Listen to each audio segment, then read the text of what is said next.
Hello po. Purihin natin ang Panginoon. Purihin natin ang Diyos na mapagpala.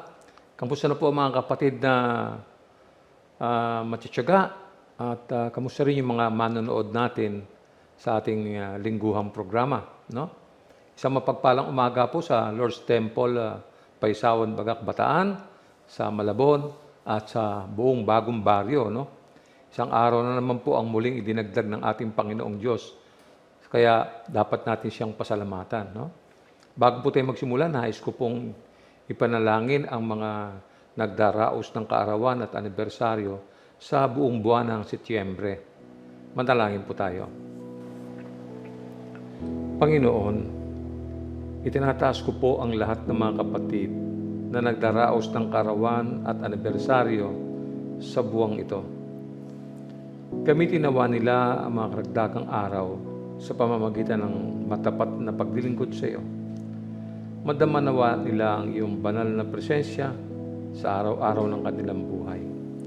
Idinadalangin ko po na patuloy mong bigkisin at pagpalain ang bawat mag-asawa sama ang kanilang mga anak. Mahayag nawa ang kanilang pag-ibig sa isa't isa at maging pagpapala ito sa iba pang mag-asawa.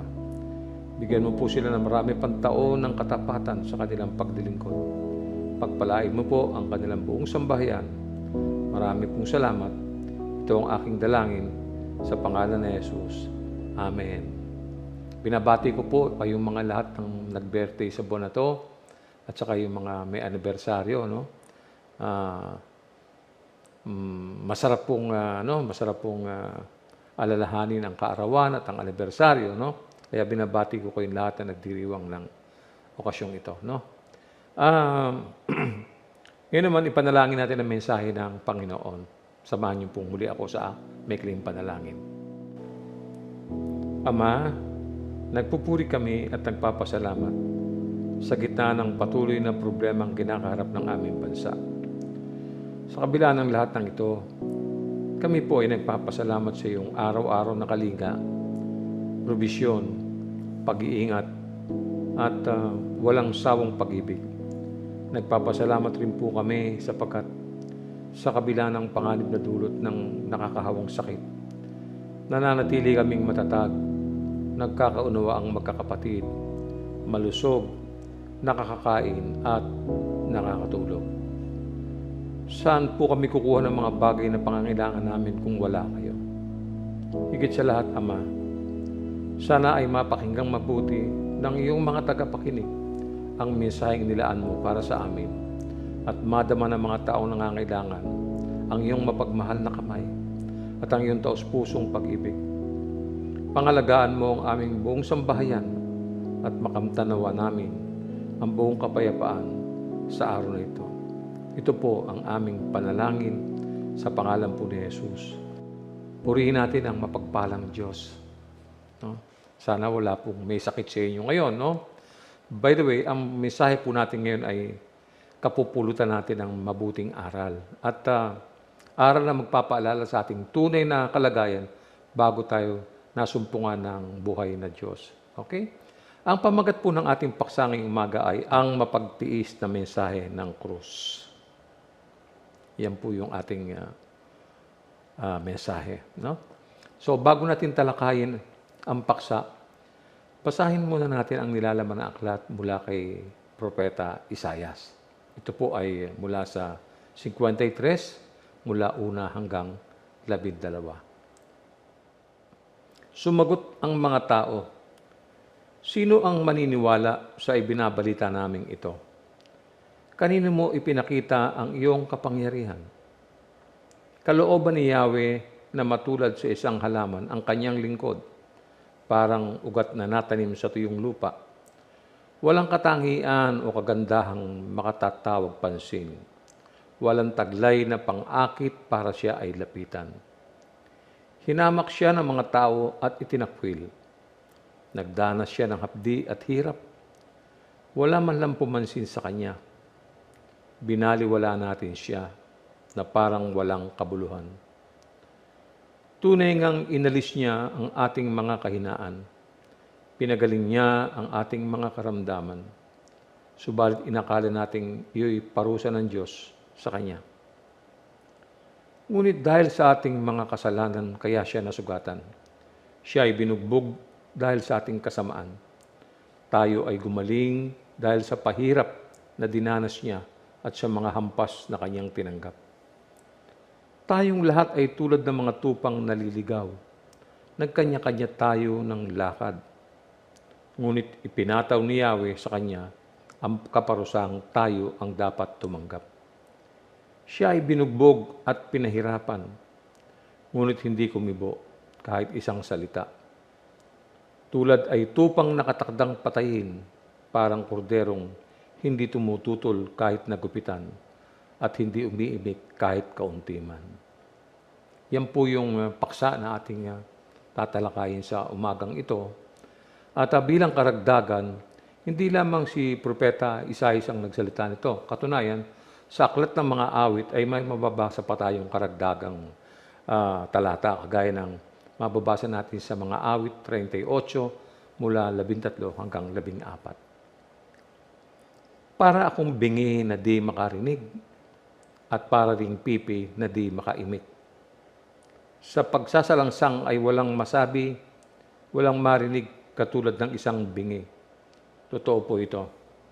Itong mga talatang ito ipinatotoo po ng aklat patungkol sa ating Panginoong Jesucristo. No? At bilang karagdagan, aklat pa ng mga awit sa 39:2, ito po ang mababasa natin. Ako'y sadyang nananahimik. Wala akong sinasabi. Hindi ako nagsalita maging tungkol sa mabuti, ngunit lalo pang lumuba paghihirap ng sarili. Sa karugtong na talata, sa verse 9, tunay akong tatahimik, wala akong sasabihin, pagkat lahat ng dinanas, pawang dulot mo sa akin. Alam niyo mga kapatid, no? Ito ang isang kapansin-pansin sa ating Panginoon. No? Sa kabila ng mga kahirapang tinanggap niya, nanatili po siyang tahimik. Tahimik sapagkat batid niya na lahat ng ito ay kalooban ng kanyang Ama sa langit. Wala siyang imik eh. Kaya nga naisulat ang mga talatang ito dahil kahit nabimingit na yung kanyang buhay sa kamatayan, sadyang tinanggap niya ang kalooban ng Ama. Balikan natin at ipagpatuloy ang pagbasa sa aklat ng Isaias. Yung karugtong niya sa verse 8. Nang siya'y hulihin at hatulan upang mamatay, wala man lamang nagtanggol sa kanyang kalagayan. Siya ay pinatay dahil sa sala ng sangkatauhan. Nakita niyo po yun? Siya po ay naparusahan dahil sa sala ng sangkatauhan. At dito po naman sa aklat ni Mateo, may mga mababasa rin tayo rito na kaugnay dito sa talatang binabasa natin sa Mateo 26:59. Samantala, ang mga punong pari at ang buong Sanhedrin ay naghahanap ng sasaksi laban kay Jesus upang ito'y maipapatay. Kahit na marami humarap at sumaksi ng kasinungalingan tungkol sa Kanya, wala silang matagpuang makakapagpatotoong si Jesus ay dapat mamatay. Yun po yun. No? Naghahanap sila ng maipaparatang sa ating Panginoong Hesus para i-justify nila, para maipapatay nila. Pero sabi ng Bible, wala ho eh. No? Ngunit, wala talagang makitang dahilan. No? Maraming ang saksi ang nagsasabi ng kasinungalingan ayon dito, no? Laban sa Kanya. Subalit, hindi naman po nagkakaisa yung kanilang mga patotoo eh. So, ibig sabihin, hindi ho wala sa hulog, no? Hindi nagkakatugma-tugma. May ilang pang sumaksi laban sa Kanya, ngunit hindi pa rin nagkakaisa ang kanilang mga pahayag. Ngunit alam po naman natin ang nangyari. Siya po ay pinatay. Patuloy nating basahin ang verse ng Isaiah sa verse 9. Siya'y inilibing na kasama ng masasama at mayayaman. Kahit na siya'y walang kasalanan o nagsabi man ng kasinungalingan. Sinabi ni Yahweh, ang kanyang paghihirap ay kalooban ko. Ang kanyang kamatayan ay handog para sa kapatawaran ng kasalanan. Dahil dito'y mabubuhay siya ng matagal. Makikita ang lahing susunod sa kanya. At sa pamamagitan niya'y maisasagawa ang aking panukala. Pagkatapos ng mahabang pagdurusa, muli siyang lalasap ng ligaya. Malalaman niyang hindi nawala ng kabuluhan ang kanyang pagtitiis.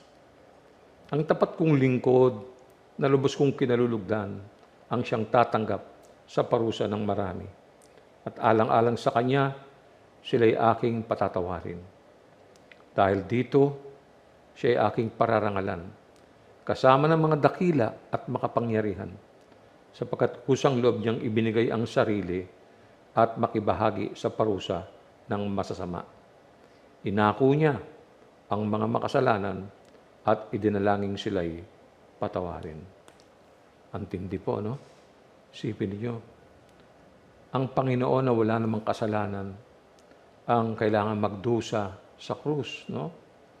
Para mapalaya tayo at mapatawad tayo ng Diyos sa mga kasalanan ginawa natin. Alam niyo, may isang kwento na magbibigay po sa atin ng isang larawan tungkol sa damdamin ng isang ama sa kanyang anak. Pakinggan niyo po ito. Sa loob ng isang tahanan ay meron pong matinding di pagkakaunawaan ang isang tatay at ang kanyang anak. Alam niyo kung bakit? Nagdulot kasi ang anak na ito ng malaking kahihiyan, no? Sa kanyang sarili, sa kanilang tahanan, at sa kanilang pangalan. Nahulog siya sa matinding kasalanan. Malalim po ang kinahulugan. At ang mapaminsalang kasalanan ito ay nahayag sa marami. Sa kabila po ng lahat, nakiusap po yung ama na layuan niya ang yung mga kahangalan at mga makasalanang gawain. Subalit, hindi po nakinig ito. Sa halip, nagpatuloy siyang mamuhay sa landas na nais niya at galit na umalis. No? Umalis sa kanilang tahanan. Sa kabila nito, hindi nawala ang pag-ibig ng kanyang ama. Hindi nabawasan o nagbago ang walang hanggang pag-ibig nito. Subalit, kinamuhian po ng ama ang kasalanang namagitan sa kanyang anak at sa kanyang pag-ibig. Namuhi po siya tulad ng isang mabuting ama na napupuot sa kasalanang sisira sa kaluluwa ng kanyang anak. Alam niyo, ang kasalanan sa buhay natin ay talagang nakakainis. Nakakainis po, no? Sinisira ng mapaminsalang kasalanan ng ating kaluluwa. Maraming tao hindi alam yan, no? Ang kasalanan hindi natin pinagsisihan at napatawad ng Diyos ang nakatayo po sa pagitan natin at sa pag-ibig ng ating Ama na nasa langit. Yun ang namamagitan, yung kasalanan yan. Kaya yung kasalanan yan talagang dapat mawala yan, maalis. No? Ganito po ang isinulat ni Isaias, no? Sa Isaias 59:2. Basahin natin. Ang masasama ninyong gawa ang dahilan ng pagkawalay ninyo sa Diyos. Nagkasala kayo kaya hindi ninyo siya makita at hindi niya kayo marinig. Yun, no? Ang liwanag, no? Ang masama ninyong gawa ang dahilan ng pagkawalay ninyo sa Diyos. Maraming tao hindi aaminin yan, no? At alam ba nyo, kaya naganap yung pangyayari sa krus ay dahil sa ating kasalanan. Kung walang kasalanan, wala pong krus ng Kalbaryo.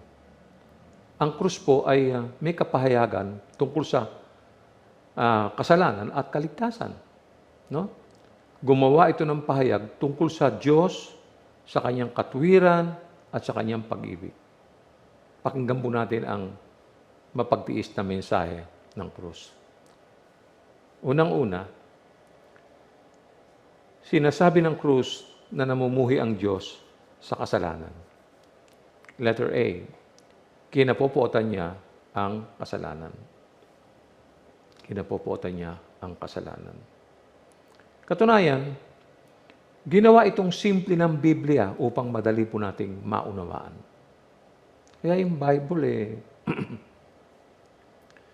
kung iyo lamang babasahin mabuti, no? Magliliwanag ang pag-iisip mo no? Humingi kang tulong sa Diyos na maunawaan mo mga binabasa mo. Tiyak na maunawaan mo, no? Sabi po sa aklat ni Jeremias sa 23 Gs, pakinggan niyo po. Sapagkat napakaraming tao sa lupaing ito ang hindi tapat kay Yahweh.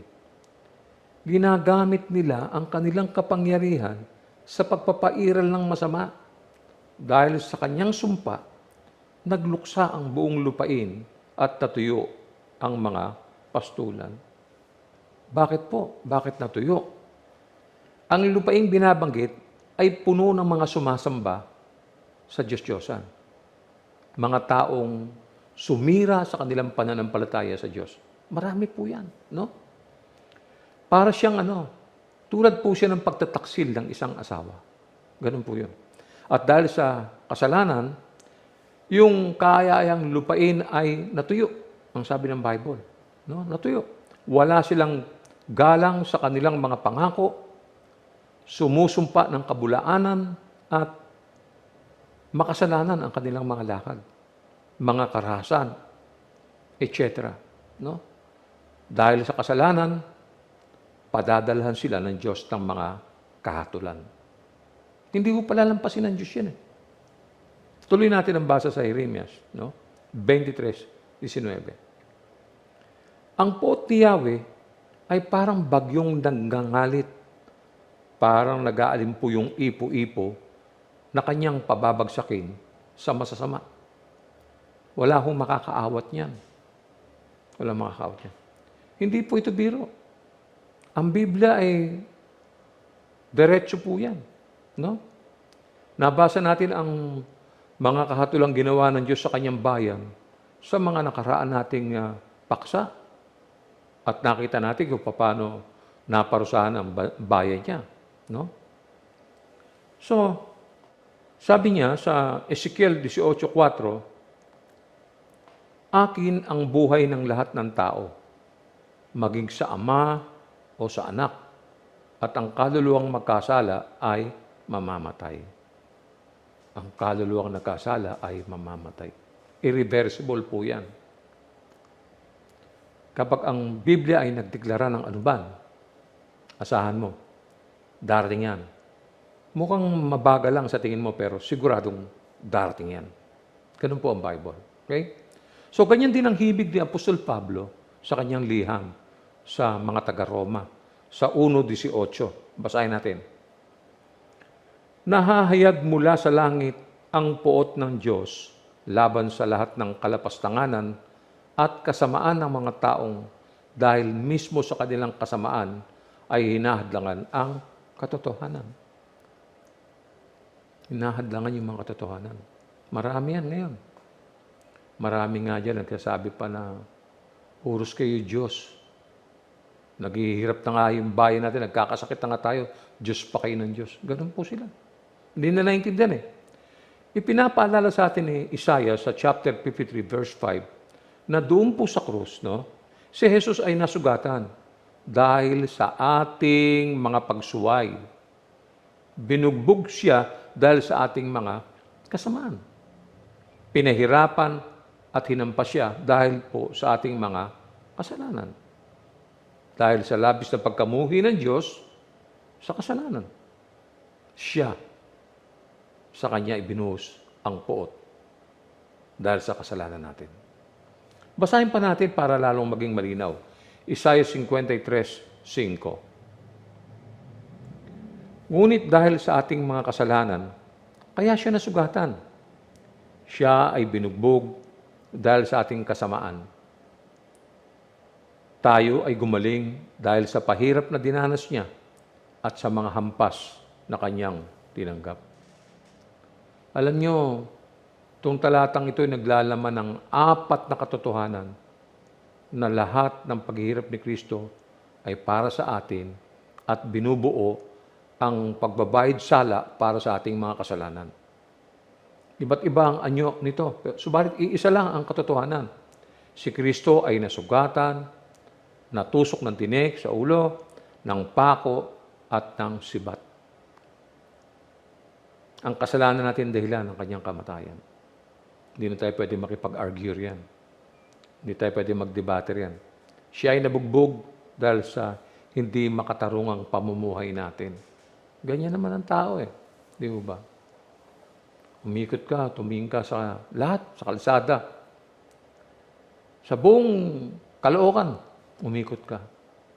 Bihira ka makakasalubong ng taong may pag-ibig sa Diyos. Lahat, ang inibig nila, yung kanilang mga sarili lamang.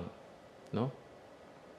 Kaya, tingnan natin yung liham naman ni Apostol Pablo sa unang Korinto 6, mula 9 hanggang 11. Hindi ba ninyo alam na ang mga makasalanan ay walang bahagi sa kaharian ng Diyos? Huwag ninyong dayain ang inyong sarili. Ang mga nakikiapid, sumasamba sa Diyos-Diyosan, nangangalunya, nakikipagtalik sa kapwa lalaki o kapwa babae, nagnanakaw, sakim, naglalasing, nandalait ng kapwa o nandaraya, ay walang bahagi sa kaharian ng Diyos. Ganyan ang ilan sa inyo noon. Subalit kayo pinatawad na sa inyong mga kasalanan at ginawa na kayong banal ng Diyos. Pinawalang sala na rin kayo sa pangalan ng Panginoong Hesukristo at sa pamamagitan ng Espiritu ng ating Diyos. Kung iintindihin lang po natin yung mga talatang binabasa natin, makikita natin kung gaano kadakila ang ating Panginoon. Meron nyo, pinatawad niya tayo sa lahat ng ating mga kasalanan. Nakita niyo po yun? Hindi siya namili. Hindi siya namili. Hindi siya tumingin ng takot na namili. Ito patatawarin ko, ito. Hindi. Hindi po. Ang kamatayan ng Panginoong Hesukristo ay para sa lahat. Dapat maunawaan natin. Sa liham ni Pablo sa Colosas naman, itong mababasa natin sa 3, Kabanatang 3, no? Mula 5 hanggang 7. Kaya't dapat nang mawala sa inyo ang mga pagnanasang makalaman, ang pakikiapid, kahalayan, mahalay na simbuyo ng damdamin, masasamang nasa, at ang kasakiman na isang uri ng pagsamba sa Diyos-Diyosan. Dahil sa mga ito, tatanggap ng parusa ng Diyos ang mga taong ayaw pasakop sa Kanya. Kayo man ay namuhay din ayon sa mga pitang iyon nang kayo ay pinaghaharian pa ng mga ito. Nagtatanong ang makapangyarihang Panginoon sa mga gumagawa ng masama. Ba't kayo gumagawa ng masama? Ano ang layunin ninyo? Bakit ninyo ginagawa? Anong layunin? Bakit ginagawa? Ano ang pakinabang nyo sa paggawa ninyo ng gayon?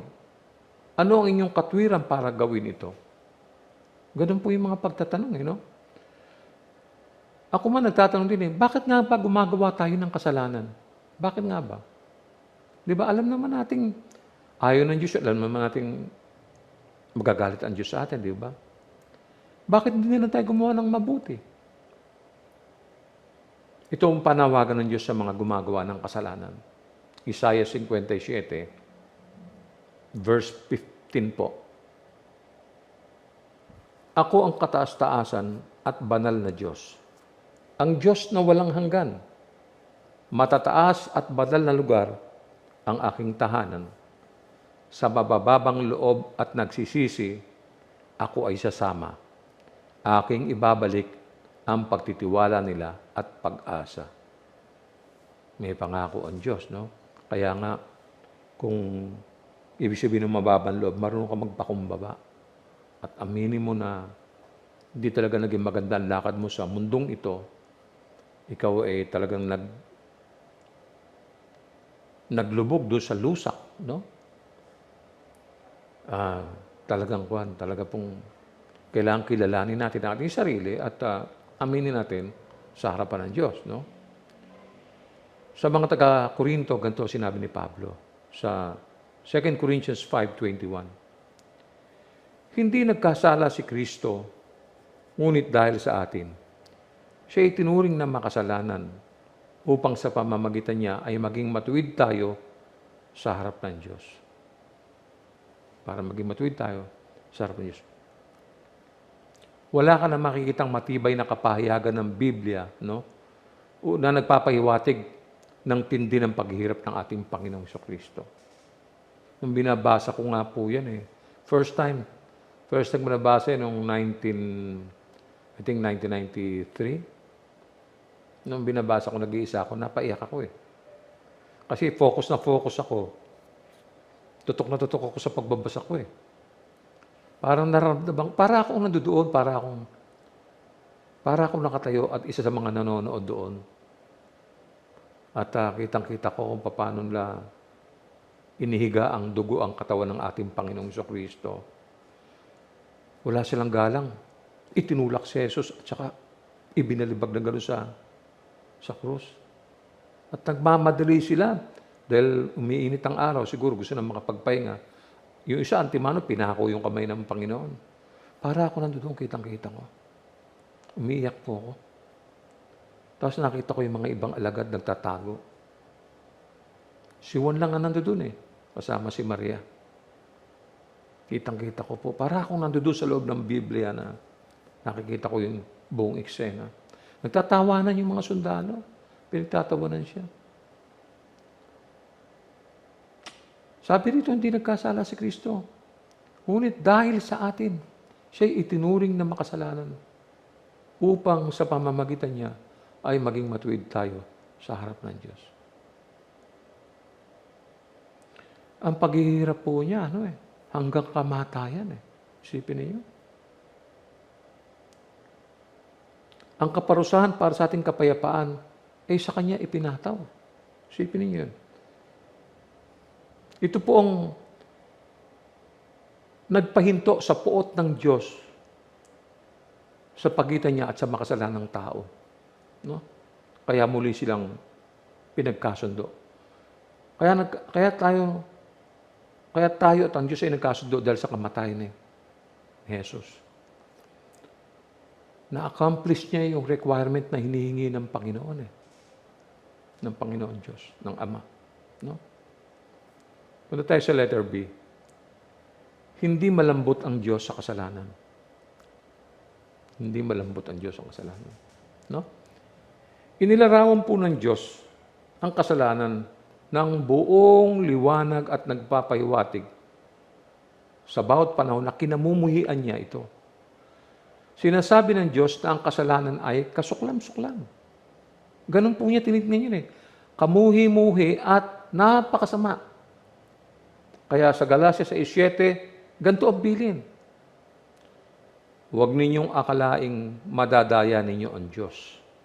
Kung ano ang itinanim ng tao, yun din ang kanyang aanihin. Totoo po yan. Di ba? Kung ano tinanim mo, yun ang aanihin mo. Nagtanim ka ng palay, aanihin mo palay. Di ba? Nagtanim ka ng santol, aanan ka ng santol. Kung mangga, di mangga. Kung kasalanan, aanihin mo ay sumpa. Ganyan yan. Letter C, huwag kayong padaya. Alam nyo, bagamat binabaliwala po ito ng lipunan ngayon at parang hindi pinapansin, ipinipikit ang mga mata at hinihikayat ang kasalanan. Hindi nila alam na dahil dito lalong napupuot ang Diyos. No? Napapanood ko nga yung sa TikTok, yung mga babae ngayon, nakita niyo pong sumayaw. No? Hindi po maganda yung mga sayaw nila. No? Pagka pinapanood ko, sabi ko, totoo ba ito? Ganito na pala ngayon. Parang naiwan ako ng kabihasdan. No? Ano yun yung mga? Ang tindi, yung mga galaw. Napaka-tindi ng mga galaw. Yung movement, nag-a-appeal sa flesh. No? Para kung naalala, mag-enjoy yan yung mga nasa beer house. No? Biro mo, pinapalabas yan sa mga YouTube at kung saan-saan. No? Mapapanood ng anak mo yan. Kaya parang nagiging normal na po sa tao eh. No? Parang wala na. Wala na pong pagkakaiba yung mabuti at masama. Napaka nipis. Parang sinulid. No, ha? Sobra. No? Basahin natin yung sinasabi sa Efesos 5:6. Huwag kayong padaya kaninuman sa pamamagitan ng mga pangangatwirang walang kabuluhan.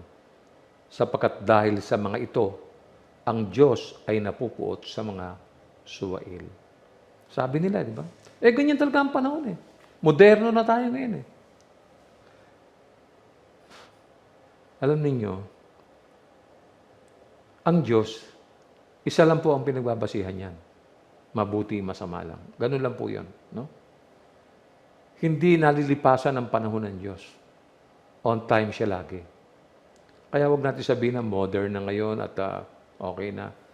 Nung araw, pag nakakita ka na sumasiyo ng ganyan, sasabihin mo, baliw eh. Sira ulo. Ngayon, wala na po. Normal talaga. Panoorin niyo po. Naku, paniwala kayo. Sabi ko, grabe talaga. No? Dahil sa mga ito, ang wika ni Pablo, no, ang Diyos ay napupuot sa mga suwail. No? Puntahan natin yung letter D. Gayon ang damdamin ng Diyos tungkol sa kasalanan. Obviously, ganyan ang tingin ng Diyos, no? Sa kasalanan. Ganon din ang damdaming nadadama ng amang pinag-uusapan natin kanina tungkol dun sa kasalanan ng kanyang anak. No? Umalis ang bata sa kanilang tahanan at basag ang puso ng kanyang ama dahil nasaktan siya dahil iniwan siya ng anak niya. Ngunit alam niyo, hindi basta pumayag na hayaan na lamang ng ama ang kanyang anak. Ganon ang ama. Nanalangin ng ama at nananabik na hinanap niya ang kanyang anak. Sinusundan po niya yung bawat balita tungkol sa anak, bawat impormasyon na natatanggap. At matapos po yung masipag na paghahanap at pagtatanong, natagpuan niya ang dako kung saan ang bata ay iniulat na nakatira. Wala siya sinayang na oras, hanggang pina-follow up niya. No, ha? Nagmamadali niyang pinuntahan ang dakong yon na di kalayuan po sa lungsod upang hanapin at himukid na papanumbalikin yung ama sa kanilang tahanan. No? Alam niyo, ganyan din po yung krus eh. Ang krus po ay walang tigil na nangungusap at masigasig na nagnanais na hanapin at iligtas ang taong napalayo sa Diyos. Yan ang message ng krus eh. Pakinggan natin ang mapagtiis na mensahe ng krus. Pumunta tayo sa ikalawang bahagi. Ang krus ang mapagtiis na pag-ibig ng Diyos. Letter A, unawaing mabuti ang mga talata. Puntahan natin muli ang Isaiah 53, verse 4-7. Tunay ngang inalis niya ang ating mga kahinaan. Pinagaling niya ang ating mga karamdaman. Subalit inakala natin ito'y parusa ng Diyos sa Kanya. Ngunit dahil sa ating mga kasalanan, kaya siya nasugatan. Siya ay binugbog dahil sa ating kasamaan. Tayo ay gumaling dahil sa pahirap na dinanas niya at sa mga hampas na Kanyang tinanggap. Tayong lahat ay tulad ng mga tupang naliligaw. Nagkanya-kanya tayo ng lakad. Ngunit ipinataw ni Yahweh sa Kanya ang kaparusahang tayo ang dapat tumanggap. Siya ay binugbog at pinahirapan. Ngunit hindi kumibo kahit isang salita. Tulad ay tupang nakatakdang patayin, parang korderong hindi tumututol kahit nagupitan, at hindi umiimik kahit kaunti man. Sabi ng Bible, hindi siya umiimik. Hindi siya nagsalita ng anumang laban sa Diyos o kaya ay nilait niya yung tao. Dahil sa inyo, kaya ako nagkaganito. Wala po. Wala siya sinabi. Bakit po? Ito nakapagtataka bakit. Basahin natin Isaiah 53, verse 10. Sinabi ni Yahweh, ang kanyang paghihirap ay kalooban ko. Ang kanyang kamatayan ay handog para sa kapatawaran ng kasalanan. Dahil dito'y mabubuhay siya ng matagal, makikita ang lahing susunod sa kanya, at sa pamamagitan niya'y may sasagawa ang aking panukala. Yung kanyang paghihirap, ang sabi ng Diyos, Ama, ay kalooban ko. You know why? Bakit? Bakit ko pinapayagan niyo? Sapagkat yung kanyang kamatayan ay handog para sa kapatawaran ng inyong mga kasalanan. Kasi yun ang nire-require ng Diyos yung dugo ng isang taong walang kasalanan. Remember, si Christ, nasa katawang tao siya noong time na yan. Hindi po siya nagkasala. At tanging ang dugo lamang niya ang karapat dapat na ihandog sa kamatayan. Hindi naintindihan ng mga tao yung message ng cross no? Kaya akala nila ganun-ganun lang, no? Sisimba-simba, hindi na naintindihan, no? At kung atin pong lalagumin, lahat po ito ay nangyari dahil mahal tayo ng Diyos. Yun ang motivating factor, no? Yung love ng Lord sa atin, no? For God so loved the world that He gave His only begotten Son, that whosoever believeth in Him should not perish, but have everlasting life. Ang linaw. Ganyan ang pagmamahal ng Diyos sa atin. Letter B, kinamuhian ng Diyos ang kasalanan, ngunit minamahal niya ang makasalanan. Ang Bible po ay singlinaw ng kristal sa puntong ito. Hindi naman siya, no? Ang Diyos hindi naman po siya galit sa taong makasalanan. Galit siya sa kasalanan. Pero yung tao, kaya nga yung tao, napapatawad niya Pero galit siya sa kasalanan. Ganun po yun, no? Sabi po ni Apostol Pablo sa Romans chapter 5, verses 6 to 8, no? Sapagkat noong tayo may hina pa, namatay si Kristo sa takdang panahon para sa mga makasalanan. Ano po ibig sabihin nito? Noong tayo nasa kasalanan pa, may hina pa, wala tayong pagtanggi o pagtalikod sa kasalanan. Ginagawa lamang natin ito. Yun ang tinutukoy ni Paul dito. Noong panahon iyon, ganun pa ang kalagayan natin, namatay na si Kristo para sa atin, mga makasalanan. Tuloy natin verse 7. Mahirap mangyaring ialay ni numan ang kanyang buhay, alang-alang sa isang taong matuwid. Kahit na maaaring may mangahas na gumawa nito, alang-alang sa isang taong mabuti. Ngunit ipinadama ng Diyos ang kanyang pag-ibig sa atin nang mamatay si Kristo para sa atin noong tayo'y makasalanan pa. Nakita niyo yun? Inialay na niya yung kanyang buhay. Hindi dahil matino na tayo, dahil mabait na tayo. Hindi po. Nandun tayo sa gitna ng karumihan, ng mga bagay na nakakahiya. Mga bagay na hindi natin ipinapakita sa kapwa natin. Mga bagay na itinatago natin dahil alam nating hindi maganda. Alam nating marumi. At nasa ganung kalagayan tayo nang katagpuin tayo ng ating Panginoong Jesucristo. Kaya nga niya inialay yung buhay niya para sa iyo, para sa Kanya, para sa akin, para sa ating lahat. Di ba? Noong pa pala, noong pa. That was more than 2,000 years ago. Sipin niyo. Hindi ka pa pinapanganak. Gusto ko nang iligtas ng Diyos. Ano yan? Basahin natin yung sinasabi ni Juan sa 1 John chapter 4, verse 10. Ito ang pag-ibig. Hindi sa inibig natin ang Diyos, kundi tayo ang inibig niya at isinugo niya ang kanyang anak upang maging handog para mapatawad ang ating mga kasalanan. Meron pa bang dilinaw dyan? Di ba? Meron pa dilinaw dito? Isinugo niya ang kanyang anak na si Jesus upang maging handog. Hear mo? Yung katawan ng kanyang anak, iahandog lang, binugbog, sinaktan, nakita naman nyo? Ipinako, sinibat.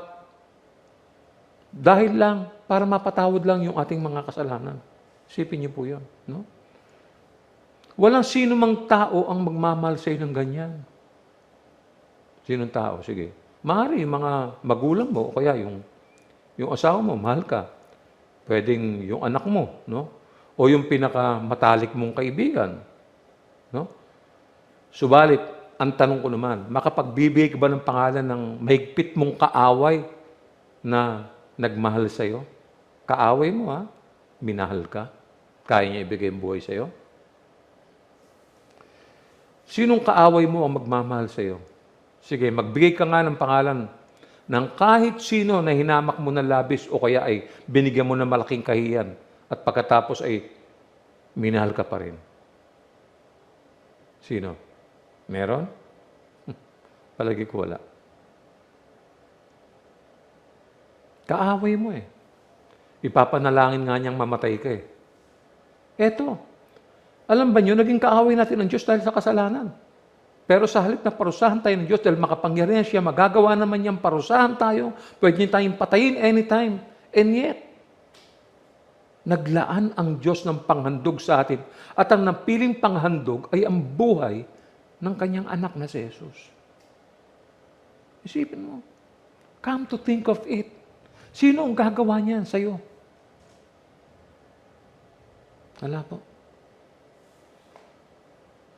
Kaya, alam mo ba kung ba't ganun kami nahal ng Diyos? Yan ang Diyos eh. Kasi ang Diyos ay pag-ibig eh. No? May higit pa ba dyan? May nakita akong linya. At binasa ko ganito po nakasulat. No? Basahin natin sabay. No? Tinanong ko si Jesus, gaano mo ako kamahal? Sinabi niya, ganito kalaki. At iniunat niya ang kanyang mga kamay at namatay siya. Ano sabi? Inuunat niya ang kanyang mga kamay at namatay siya. Ganyan kanya kamahal. Ganyan kalaki. Yan ang pag-ibig na naghahanap hanggang sa masumpungan niya. Hinahanap niya. No? Nagbibigay hanggang kamatayan. Ituloy natin ang kwento ng mag-ama. Mahal ng ama ang kanyang anak at ganito po yung uri ng pag-ibig niya kaya patuloy na hinahanap niya ang anak. No? At nung makarating ang ama doon sa lungsod kung saan nakatira ang kanyang anak, sobra na po siyang napagod. No? Hindi siya gaano nakatulog at hindi nakakaing mabuti. Simula nang umalis yung kanyang anak sa kanilang tahanan. Naubos na rin yung salapi niya. No? At kailangan niya matulog sa daan sapagkat wala nang natirang pang-upa sa isang tuluyan. Wala na. No? Sa kanyang paghahanap, nasumpungan niya ang isang musikero at ikinuwento niya yung kanyang karanasan. Tinanong niya ang musikero kung alam niya isang lumang himno na ang pamagat ay umuwi ka na. Ito kasi yung paboritong awit ng anak niya noong bata pa. No? Naantig po ang damdamin ng musikero. Sobra pong natouch sa kwento ng tatay. Kaya pumayag siyang tulungan ito. No? Lumakad po silang magkasama sa mga lansangan habang tinutugtog ng musikero ang himnong umuwi ka na. Habang ang tatay naman ay umaawit. Patuloy na umaawit ang tatay, naghahanap, nalulungkot, ngunit nananalangin. Alam niyo, yung eksenang ito, yung tagpong ito ay kumakatawan sa walang tigil na paghahanap ng Diyos doon sa mga taong ligaw. Pakinggan mo ang mapagtiis na mensahe ng krus. Ikatlong bahagi. Sinasabi ng krus kung hanggang saan ang Diyos. Tingnan po natin muli yung verse 10. Pansinin niyong mabuti ang mga titik. Sinabi ni Yahweh, ang kanyang paghihirap ay kalooban ko. Ang kanyang kamatayan ay handog para sa kapatawaran ng kasalanan. Dahil dito'y mabubuhay siya ng matagal, makikita ang lahing susunod sa kanya, at sa pamamagitan niya'y may sasagawa ang aking panukala. Naka-red letter po lahat yung kanyang paghihirap ay kalooban ko. Ang kanyang kamatayan ay handog para sa kapatawaran ng kasalanan. Nakapagtanong na ba tayo ng hanggang saan siya nakahandang magtiis? Ang Panginoon. Sa totoo lang, parang hindi ko kaya yon, yung para sa kaligtasan nating lahat, ihandog ko yung anak ko. Mahirap po eh. Mahirap. Ano po eh, labas sa ating mga ideya, labas sa ating mga panukala, yung ginawa ng Diyos eh, no? Alam niyo, hanggang saan siya nakahandang magtiis? Hindi ko ba? Saan man tumantong, no? Kahit na malagay ang kanyang anak at ilagay sa kalungkutan, no? Kahit na saan man ito umabot, kahit siya umabot. Sa gayon ay makitang inihandog ng anak ang kanyang sarili bilang pambayad sa kasalanan. Humantong man ito sa kamatay ng kanyang anak na namatay ng walang kasalanan para sa makasalanan. Saan ka nakakita ng ganyan? Marami dyan namatay dahil kasalanan nila eh. Di ba? Kaya namatay, may kasalanan. No? Dito po namatay ng walang kasalanan eh. Namatay ng walang kasalanan para sa makasalanan. Hindi siya logical. Labag sa mga patakaran pantao. Nakita niyo po yun? Isinakripisyo ng prinsipe ng langit ang kanyang sarili para sa mga makasalanan. Eh, sinong congressman ang gagawa niyan para maligtas tayo? Sinong mayor? Nakita niyo po yun? Wala po. Saka nakita na kailangan durugin ang banal na Panginoon para sa mga hindi banal at mga kaaway ng Diyos. Para doon. Isipin niyo. Di ba? Walang logic eh. No? Ang walang kasalanan ay naging kasalanan upang ang mga kasalanan ay maging katwiran ng Diyos sa Kanya. Wow naman. Kita niyo po? Ano ibig sabihin yan? Ang pastol po ay naglagak ng kanyang buhay para sa nagkamaling tupa.